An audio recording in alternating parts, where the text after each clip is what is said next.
Assalamualaikum warahmatullahi wabarakatuh. Shalom, Om Swastiastu, Namo Buddhaya, salam kebajikan. Yang kami hormati, Bu Berti selaku dosen pengampu mata kuliah Bahasa Indonesia, dan yang saya hormati teman-teman semuanya serta rekan-rekan saya. Kali ini kami berkesempatan untuk mempresentasikan tugas kami dengan topik dampak inflasi dan kenaikan harga kebutuhan pokok terhadap daya beli masyarakat. Sebelum masuk ke materinya, izinkan kami memperkenalkan diri. Saya Ahdan Mustafa Zufar dengan NIM 122230112. Nama saya Katari Putri Nobrina dengan NIM akhir 121. Nama saya Syifa Nur Aulia dengan NIM akhir 111. Nama saya Farhan Oleh Putra dengan NIM akhir 118.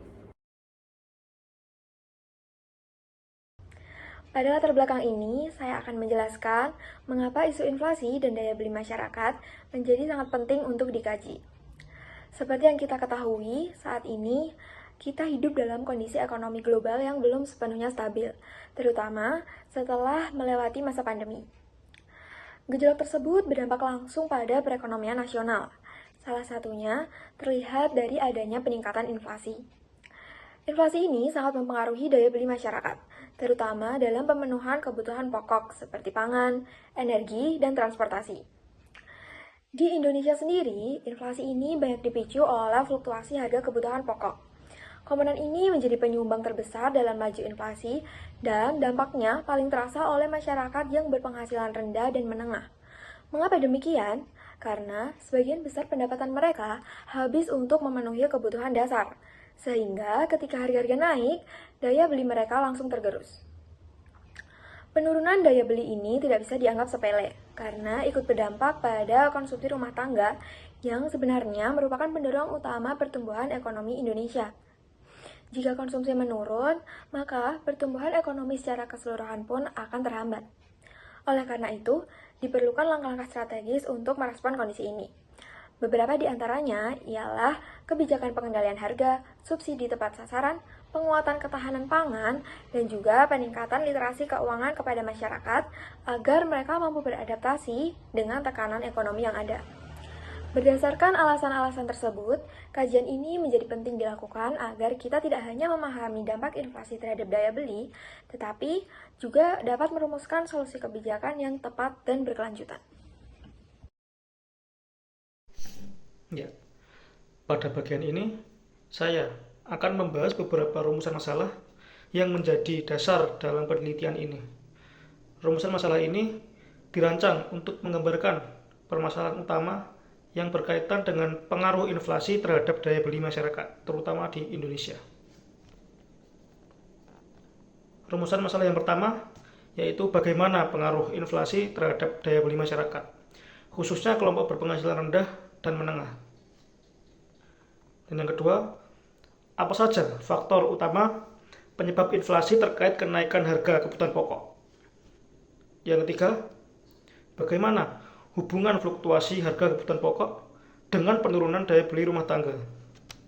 Dan yang keempat atau yang terakhir, kebijakan strategis apa yang dapat menjaga daya beli masyarakat di tengah tekanan inflasi.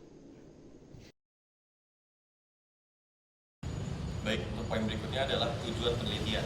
Dalam tujuan penelitian ini kami terdapat 3 poin utama. Yang pertama itu adalah untuk menganalisis pengaruh inflasi terhadap daya beli masyarakat di Indonesia, terutama pada kelompok berpenghasilan rendah dan menengah. Inflasi yang tinggi secara langsung menurunkan kemampuan masyarakat dalam memenuhi kebutuhan dasar, karena harga barang dan jasa meningkat lebih cepat dibandingkan dengan kenaikan pendapatan. Dengan menelaah dampak tersebut, penelitian ini diharapkan dapat memberikan gambaran nyata mengenai bagaimana sih tekanan inflasi memengaruhi kesejahteraan ekonomi masyarakat sehari-hari. Poin kedua adalah untuk mengidentifikasi faktor-faktor utama yang menjadi penyebab inflasi di Indonesia beberapa tahun terakhir.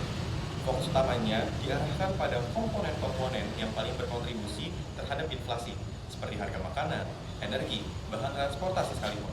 Identifikasi faktor tersebut penting agar kebijakan pengendalian inflasi dapat dirancang secara lebih terarah, efektif, dan berdasarkan bukti secara empiris. Poin ketiga yaitu mengkaji hubungan antara fluktuasi harga kebutuhan pokok dan penurunan daya beli rumah tangga. Harga kebutuhan pokok yang cenderung tidak stabil menyebabkan ketidakpastian dalam pengeluaran rumah tangga. Melalui kajian ini, diharapkan juga dapat dipahami sejauh mana volatilitas harga mempengaruhi keputusan konsumsi rumah tangga dan bagaimana hal tersebut berdampak terhadap daya beli secara agregat. Pada bagian ini, saya akan menjelaskan mengenai batasan dan cakupan dari hasil analisis yang dilakukan. Analisis ini menggunakan pendekatan studi pustaka atau kajian literatur, sehingga semua didasarkan pada data sekunder, seperti laporan BPS, Bank Indonesia, World Bank, Kementerian Keuangan, serta jurnal-jurnal ilmiah terkait. Secara temporal, analisis ini difokuskan pada periode tahun 2018 hingga tahun 2024. Rentang waktu ini dipilih karena mencerminkan masa-masa di mana terjadi dinamika inflasi yang cukup signifikan, termasuk masa pandemi dan pemulihan ekonomi. Ada 3 aspek utama yang menjadi fokus pembahasan dalam analisis ini. Yang pertama, itu ialah keterkaitan antara inflasi dan konsumen rumah tangga, khususnya dilihat dari indikator seperti indeks harga konsumen dan pendapatan real. Kemudian yang kedua, itu ialah bagaimana kenaikan harga kebutuhan pokok seperti pangan, energi dan transportasi berdampak pada daya beli masyarakat yang berpenghasilan rendah dan menengah. Kemudian yang terakhir atau yang ketiga, itu ialah bagaimana respon pemerintah terhadap kondisi ini melalui kebijakan-kebijakannya seperti subsidi, stabilisasi harga, dan penguatan distribusi barang pokok. Kemudian secara geografis, analisis ini memang difokuskan pada konteks Indonesia. Namun, dalam beberapa bagian terdapat perbandingan dengan negara berkembang lain untuk menambah perspektif analisis. Sementara itu, batasan analisis ini ialah tidak digunakannya data primer, seperti survei lapangan atau wawancara langsung. Dan juga tidak dibahasnya faktor eksternal secara mendalam, seperti kebijakan internasional atau dampak geopolitik global. Hal ini dilakukan agar pembahasan tetap fokus dan tidak melebar dari tujuan utama kajian. Selanjutnya, di sini saya akan menjelaskan mengenai manfaat penelitian. Yang pertama, yaitu kontribusi terhadap pengembangan ilmu pengetahuan. Penelitian ini diharapkan memperkaya literatur ilmiah terkait pengaruh inflasi dan kenaikan harga terhadap daya beli masyarakat, terutama di negara berkembang seperti negara kita, yaitu Indonesia. Yang kedua, yaitu referensi bagi studi-studi lanjutan. Hasil dari penelitian ini dapat dijadikan pijakan oleh peneliti selanjutnya untuk mengkaji keterkaitan kondisi ekonomi makro dan pola konsumsi masyarakat dalam jangka yang panjang. Yang ketiga, masukan untuk perumusan kebijakan pemerintah. Penelitian ini dapat menjadi pertimbangan dalam menyusun kebijakan pengendalian harga, subsidi, serta perlindungan sosial yang tepat sasaran untuk menjaga daya beli masyarakat. Lalu yang keempat, edukasi bagi masyarakat terkait pengelolaan keuangan. Masyarakat dapat memperoleh wawasan tentang pentingnya perencanaan keuangan yang bijak dan adaptasi terhadap perubahan harga kebutuhan pokok. Lalu, manfaat penelitian yang kelima dan yang terakhir adalah dasar pertimbangan bagi pihak terkait dalam pemberdayaan ekonomi. Hasil penelitian ini bisa digunakan oleh sektor swasta maupun organisasi sosial dalam menyusun program pemberdayaan ekonomi bagi kelompok rentan agar lebih tangguh terhadap tekanan inflasi. Selanjutnya, di subbab terakhir di bab 1 ini, yaitu sistematika penulisan. Sistematika penulisan pada bab 1 pendahuluan. Bab 1 ini memuat beberapa subbab. Subbab yang pertama yaitu latar belakang. Latar belakang ini menyajikan uraian secara sistematis mengenai isu atau permasalahan utama yang melandasi dilakukannya penelitian ini. Penjelasan didukung oleh empiris baik dari penelitian terdahulu maupun sumber sekunder lainnya yang relevan dengan topik yang dibahas. Lalu subbab yang kedua yaitu rumusan masalah. Subbab ini memuat identifikasi permasalahan yang dirumuskan dalam bentuk pertanyaan atau pernyataan untuk memperjelas fokus dan ruang lingkup studi yang dilakukan. Lalu subbab yang ketiga yaitu tujuan penelitian.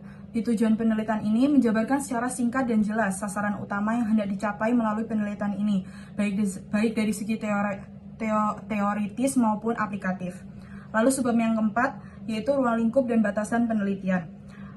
Di ruang lingkup dan batasan penelitian ini menjelaskan sejauh mana cakupan pembahasan dilakukan dalam penelitian, serta aspek-aspek yang tidak termasuk dalam bahasan untuk menghindari pelebaran topik di luar tujuan utama.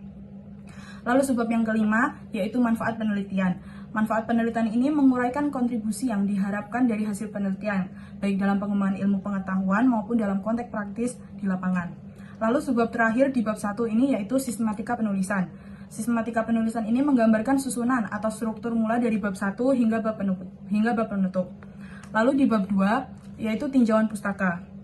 Bab ini memuat kajian teori dan literatur yang relevan dengan penelitian, mencakup konsep dasar inflasi, daya beli masyarakat, faktor-faktor yang mempengaruhi fluktuasi hingga kebutuhan pokok, serta keterkaitannya dengan kondisi sosial ekonomi. Selain itu, disertakan pula referensi dari penelitian terdahulu yang membahas pengaruh inflasi terhadap konsumsi rumah tangga dan kesejahteraan masyarakat. Lalu selanjutnya di bab 3, itu ada metodologi penelitian. Di metodologi penelitian ini menjelaskan jenis dan pendekatan penelitian, teknik pengumpulan dan analisis data untuk mengukur pengaruh inflasi terhadap daya beli masyarakat. Lalu di bab 4, yaitu ada hasil dan pembahasan. Di hasil dan pembahasan ini menyajikan hasil penelitian dan interpretasi data, serta analisis dampak inflasi terhadap daya beli masyarakat berdasarkan temuan lapangan dan teori. Lalu terakhir, di bab 5, itu ada kesimpulan dan saran. Di kesimpulan dan saran ini berisi ringkasan hasil penelitian dan rekomendasi strategis bagi pemerintah, masyarakat, dan juga pemangku kepentingan lainnya. Perkenalkan, nama saya Iberi, saya izin bertanya. Kamu menyebutkan bahwa inflasi menurunkan daya beli masyarakat. Tapi bukankah inflasi Indonesia saat ini justru cenderung menurun dibanding tahun-tahun sebelumnya? Apakah masalah ini masih relevan untuk dibahas sekarang? Ya, memang benar ya. Saat ini inflasi memang relatif lebih stabil dibanding beberapa tahun yang lalu atau sebelumnya. Tapi stabilnya inflasi tidak secara otomatis berarti harga kebutuhan pokok turun atau daya beli masyarakat membaik. Banyak harga barang, terutama bahan pokok, biaya, transportasi, sudah naik cukup tinggi dan tidak kembali ke harga semula. Sementara di sisi lain, pendapatan masyarakat tidak selalu ikut naik secara seimbang. Akibatnya, daya beli tetap tertekan, khususnya bagian kelompok masyarakat berpenghasilan rendah dan menengah. Jadi, meskipun inflasi terlihat melambat, kondisi ekonomi masyarakat masih belum sepenuhnya pulih. Dan itu membuat persoalan daya beli tetap relevan untuk dibahas sampai saat ini. Terima kasih. Halo, perkenalkan nama saya Yohana. Izin bertanya, bagaimana pendekatan kuantitatif dan kualitatif dapat digunakan dalam mengukur daya beli masyarakat, dan apa peran indeks daya beli Purchasing Power Index dalam proses tersebut? Oke, baik, terima kasih atas pertanyaan yang telah saudara sampaikan. Izinkan saya mengulangi pertanyaan yang telah diberikan, yaitu bagaimana sih pendekatan antara kualitatif dan kuantitatif dapat digunakan dalam mengukur daya beli masyarakat, dan apa perannya dari indeks daya beli atau Purchasing Power Index dalam proses tersebut. Seperti itu. Oke, baik, izinkan saya menjawab. Jadi, pada kasus yang kami sampaikan, pendekatan kuantitatif digunakan untuk mengukur daya beli masyarakat secara objektif berdasarkan data numeriknya. Dalam hal ini, indeks daya beli atau Purchasing Power Index itu menjadi alat utamanya untuk membandingkan tingkat pendapatan masyarakat dan pengeluaran untuk kebutuhan pokoknya. Nah, jika datanya semakin besar proporsi pendapatan yang digunakan untuk kebutuhan dasar, maka akan semakin rendahnya daya beli masyarakat. Nah, jadinya proporsi pendapatan itu sama daya beli masyarakat itu berbanding terbalik. Jika proporsi pendapatannya itu semakin besar, maka semakin rendahnya daya beli masyarakatnya, dan terbalikannya, semakin tinggi daya beli masyarakat, semakin rendahnya proporsi pendapatan. Seperti itu. Terus sementara itu juga pendapatan kualitatif dapat dilakukan dengan memahami persepsi dan pengalaman masyarakat dalam menghadapi inflasi.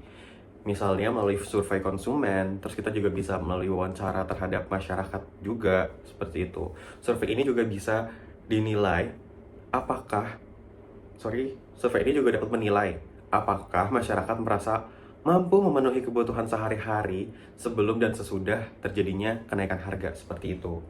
Terus juga dengan menggabungkan kedua proses pendekatan ini, kualitatif dan kuantitatif, analisis daya beli itu menjadi lebih komprehensif, mencakup data objektif dan gambaran yang subjektif yang mempresentasikan kondisi ekonomi masyarakat secara nyata.